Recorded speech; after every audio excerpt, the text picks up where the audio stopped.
Good afternoon, class. For the last speech of the class, we'll be doing a persuasive speech.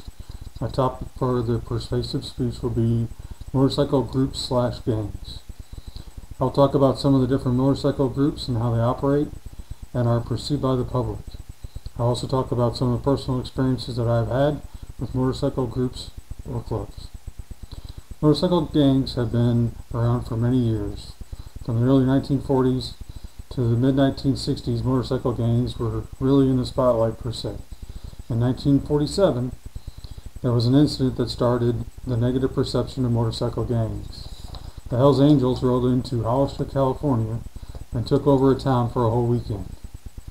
The Hells Angels were again in the spotlight in the 1960s when Hunter S.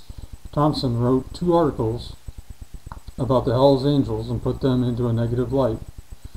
The straw that broke the camel's back, per se, was when the Hells Angels had members of his group had allegations against them for a gang rape of 2 women in Monterey, California. In 2013, there was another case that made national headlines.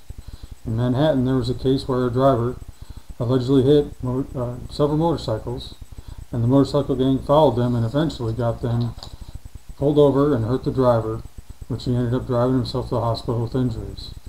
This was in the news nationwide, and there was a video that was recorded by the motorcycle group while this was being done.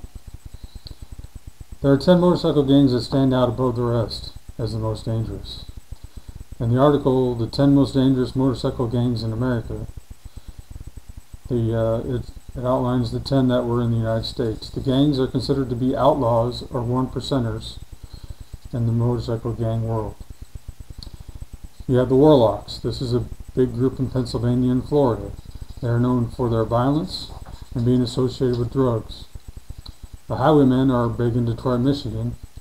The Black Pistons are across the United States, and they are known for being a support club in which they perform tasks other 1%er clubs ask them to do. What they'll do is they'll go into new towns and try to start a new club in that town and create violence amongst the other groups because they're moving into their territory. The Vagos Mexican Motorcycle Club operates out of the South and are known for drug smuggling. The Sons of Silence is based out of Colorado and is known for its gun use and gun trafficking. The Pagans started out as a nonviolent motorcycle group or club in the 1970s, and back in 1970 it converted into organized crime. The Bandidos Motorcycle Club, which mainly operates out of Texas, is considered to be one of the largest motorcycle clubs in the United States, with over 2,000 members.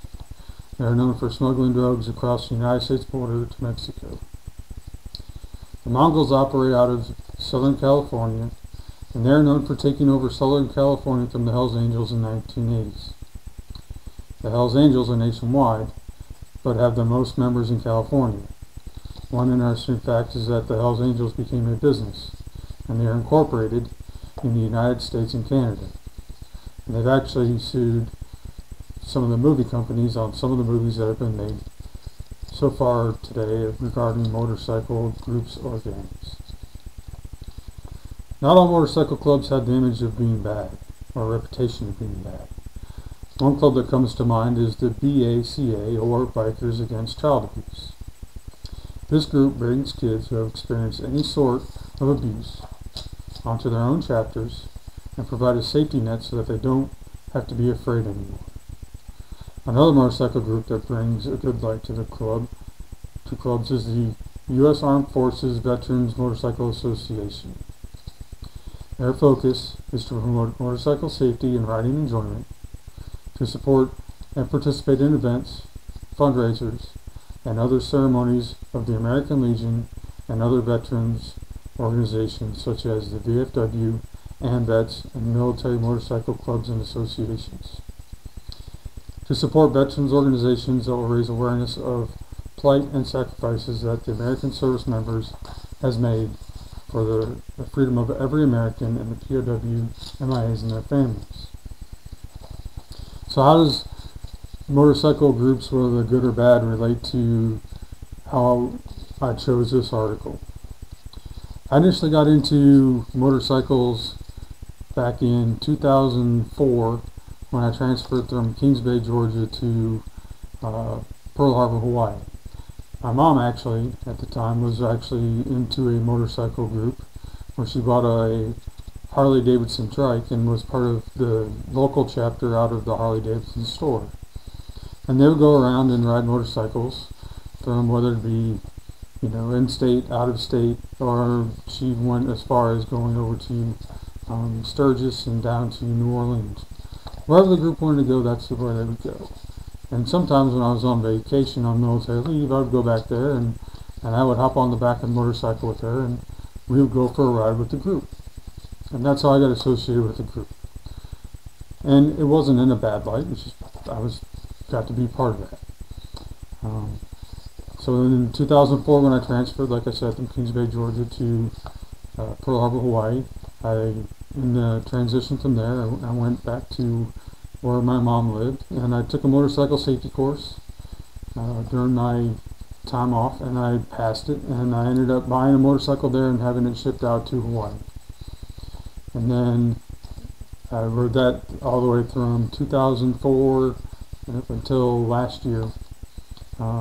And during that time, I was able to ride with some different groups. I was able to ride with a military association group in Hawaii for a little bit and get to know them and how they operate. They were more mainly, they had very set rules per se, where you only had to have a Harley to be in the group, and you had to call other military chapters per se if you wanted to be part of it and have like a book signed off per se. And then when I moved back to Florida, when I retired, when I was getting ready to retire from the military, my next door neighbor, he's actually a police officer for Jacksonville, Florida. So he's a JSO police officer. And he, along with 4 other individuals, created a motorcycle group that was actually started in California called the Watchmen. And they got permission to start their club in Jacksonville, Florida. And basically what the Watchmen are is basically a small club, and they are there just to promote good riding and have fun. That's their sole purpose. They don't have anything, no other hidden agenda. It's basically 5 police officers that get together and have a good time. They'll get together with their families, they'll go ride a motorcycle. It's just there to have fun, and they don't want to have any more than 5 people in their group. So it's a very small group. Well, how does that relate to dealing with a motorcycle group that is in a bad light per se? I actually got to see this firsthand when I was actually riding with that group, the Watchmen Club, and I went down there with them when they went down to Daytona Beach for Bike Week for Daytona.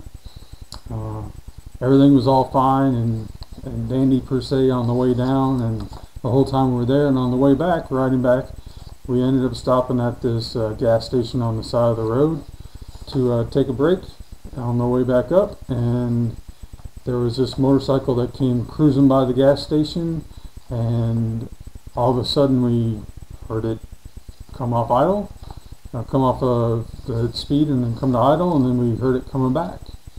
And it was one of those groups of motorcycles that I listed off of the 10 that are known for their violence per se in the United States. And what happened was the president of the Watchmen Club went over there and talked to the individual, and he started asking about a bunch of questions about, you know, what's your club about, where are they out of, what city, what do they do. I just was getting a very general idea of what they were all about and seeing if they were kind of invading their turf per se. After about a 5-minute conversation, luckily it ended peacefully, and he drove off, and we just kind of looked at each other like, wow, that just happened. So it can happen wherever you're at. It's just a matter of how you deal with the situation. So luckily I was around 5 other police officers, and you know, I was in good hands. So in conclusion, you really need to think about how motorcycle groups are both good and bad. You know, I don't necessarily look at the bad per se, because no matter in life, you're always going to have good and bad in certain areas, and it's a matter of how you deal with those situations. You know, in this case, motorcycles, you're always going to have, you know, good and bad cases. Take, for instance, automobiles. You're always going to have someone that has road rage, and car clubs and stuff like that that have, you know, their good side and their bad side. So it's all a matter of what side you want to be on, per se. So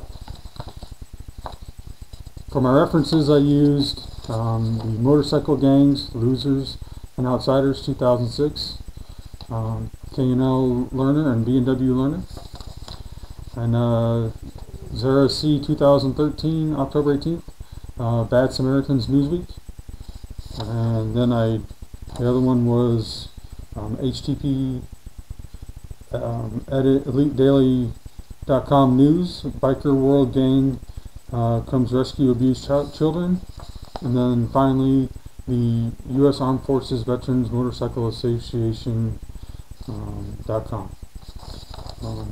Thanks for listening, and I hope I shed some light on what are good attributes and what are some bad attributes about motorcycle clubs. Thank you.